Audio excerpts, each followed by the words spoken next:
Jaime Garzón sabía quién era Álvaro Uribe Vélez. Álvaro Uribe Vélez es lo mejor. Álvaro Uribe, bla, bla, bla, bla. Y si no analizan a Uribe. Además, lo visualizó como un dictador. Es que a Álvaro le cae el país en la cabeza.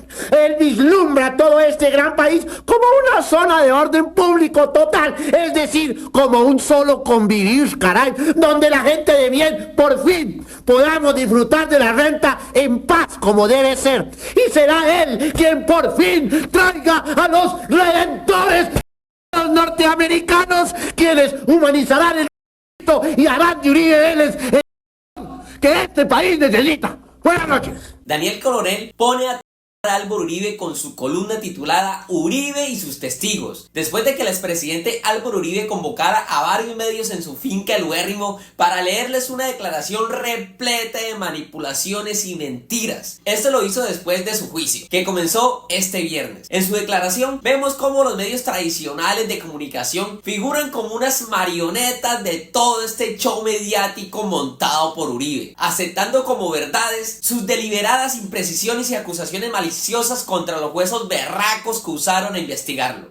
De derecho penal enseñan que el juez, incluso el instructor, debe también enterarse del pasado del investigado o acusado antes de decidir. Es el mejor consejo que da Uribito. Qué irónico, ¿verdad? Teniendo en cuenta que está imputado por de testigos y procesal. Para nadie es un secreto del actuar de Uribe. En circunstancias extrañas aparecen cartas manipuladas y testigos justamente cuando se atreven a decir la verdad. Uno de esos testigos fue el Francisco Villalba, quien participó en la masacre del Aro en 1997, donde murieron al menos 17 personas. Se violaron a mujeres frente a sus hijos y se cometieron atroces actos de violencia. Villalba afirmó que durante dos helicópteros sobrevolaban la zona. Uno era de Carlos Castaño y otro era del actual gobernador Álvaro Uribe Vélez. Blanco es y Álvaro Uribe dio la orden. También aseguró haber asistido a una reunión antes de la matanza del Aro con Uribe y otros notables. Hace unos días se conoció una carta del detenido Francisco Villalba al presidente Álvaro Uribe. Allí Villalba le pedía perdón al jefe de Estado por sus señalamientos a él y a su hermano por la masacre del Aro. Pero ahora dice que la carta no la escribió él. Dora Montero. María Cristina, Villalba asegura que esa carta se la entregó ya escrita a Chucho Sarria, el viudo de la monita retrechera. Este es Francisco Villalba, el militar de confianza de Carlos Castaño y Salvatore Mancuso, quien paga una condena de 33 años de cárcel por su participación en la masacre del Aro. Sobre esa masacre donde 15 campesinos en 1997, Villalba ha dicho en varias ocasiones a la Fiscalía y la Corte Suprema de Justicia que el presidente Álvaro Uribe y su hermano Santiago estuvieron involucrados. Sin embargo, hace poco se conoció una carta firmada por el mismo Villalba con su huella digital donde le pide perdón al presidente. Yo, Francisco Villalba, quiero pedirle perdón a usted, señor presidente, por haber mancillado su nombre y ponerlo en la palestra pública. En esa carta también le ofrece decir la verdad. Quiero decir la verdad, no con el ánimo de acusar a nadie, pero sí con la necesidad de aclarar las cosas. Pero para Villalba su verdad sigue siendo la misma. Desde la cárcel de Itagüí, el militar admitió que la firma y la huella que aparecen allí son suyas y dijo que firmó la carta por la promesa de su traslado de la cárcel La Modelo. Esa carta la hizo Chucho Sarria. Esa no es letra mía. La firma sí es mía y la huella sí es mía.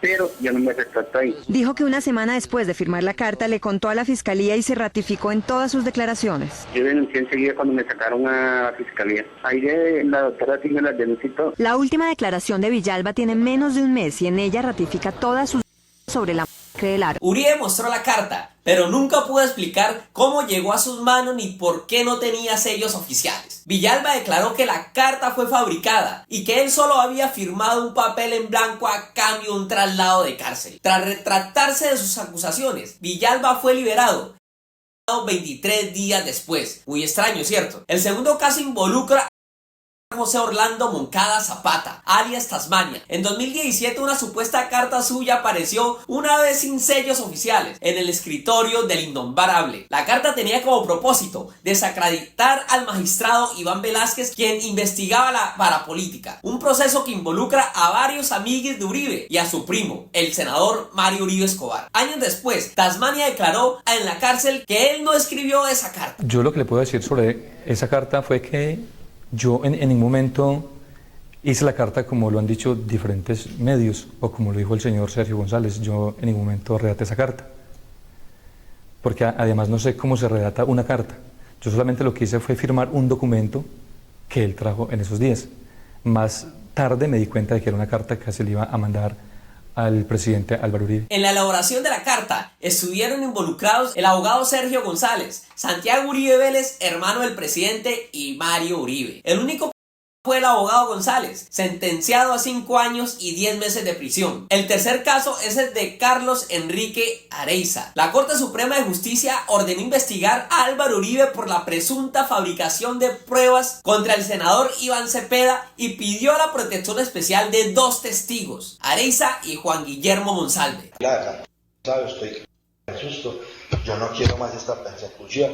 ¿Qué tengo que hacer para que se pare todo esto? Entonces dijo, no. Yo vengo en representación de las personas a las que usted llamó, ya si usted nos quiere dar una muestra de confianza, fírmeme las hojas y listo, y ya yo miro a ver qué hago con esto. Areiza aseguró que había firmado unas hojas en blanco que usaron para decir que Cepeda le había ofrecido prebendas a cambio de implicar al exgobernador de Antioquia, Luis Alfredo Ramos Contreras.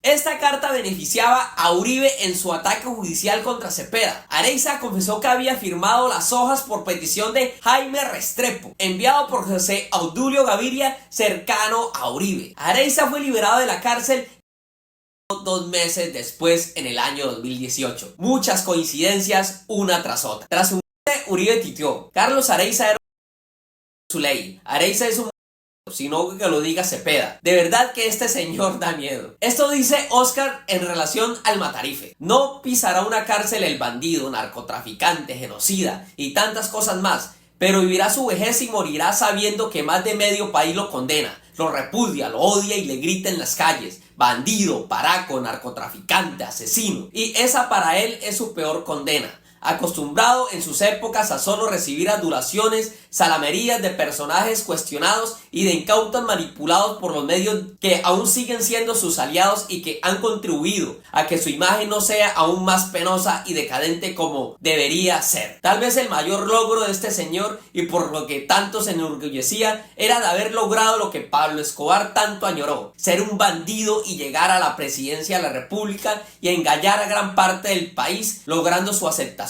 Pero como todo se cae por su propio peso, a este bandido su presidencia no se le escapó a su deseo de delincuente, y estando en el más alto y con todo a su favor, no pudo evitar siendo lo que es. Solo que para este caso se le olvidó que delinquir desde el gobierno no era lo mismo que desde sus fincas, y por eso su mayor orgullo terminó siendo para su vida su mayor condena: el penoso e indecoroso sitial de ser el mayor bandido que ha tenido este país. Confiemos en que se nos hará el milagro de ver a este señor y a sus secuaces tras las rejas, que la impunidad no siga reinando en nuestro país. Esto es lo que opina Visión de Cambio.